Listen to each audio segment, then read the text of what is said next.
Hey everyone, welcome to the Final Cut. Mark the Movie Man here, and today we are going to take a look at the film that the internet is loving to hate. Yes, like flames coming out of the internet, and I'm talking about It's for the Emoji Movie, written and directed by Tony Leondis.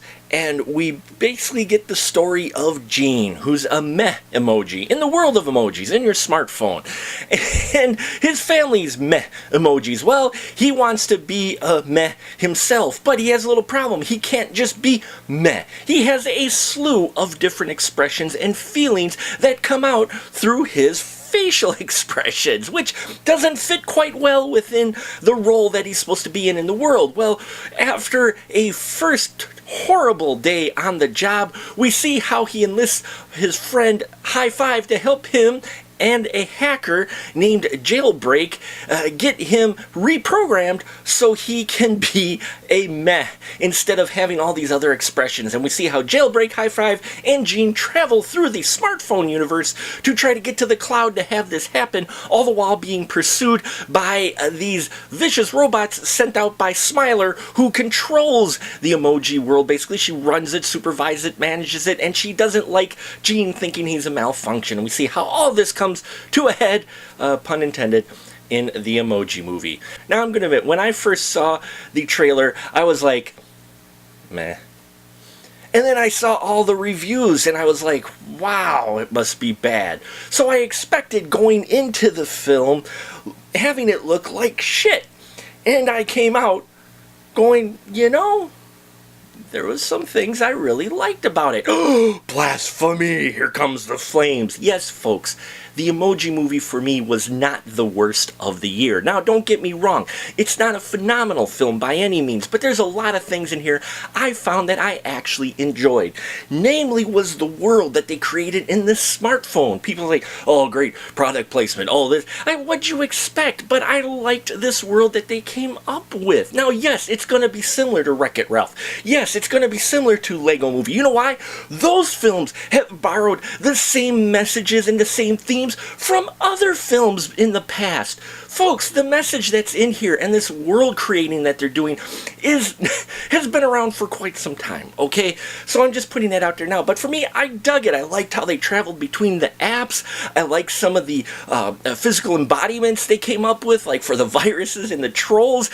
Granted, they were expected and, predictable in their portrayal, but I liked them. They were fun. But who stood out for me more than T.J. Miller's Gene, whose character was just kind of there, or even the underutilized James Corden's High Five character? I really enjoyed Anna Faris's Jailbreak character. I was really interested in her character, how she interfaced with things, and how they made it so that she could reprogram stuff. And I liked that. I dug that quite a bit. I thought, hey, they put at least a little bit of thought into it, and the Smiler character, voiced by Maya Rudolph. Wow, if you've ever been in a corporate setting, you have met people exactly like her. I enjoyed her character, actually. She made me chuckle a few times because I've seen and heard those exact phrases she said in real life from people delivered exactly the way she's delivered them, okay?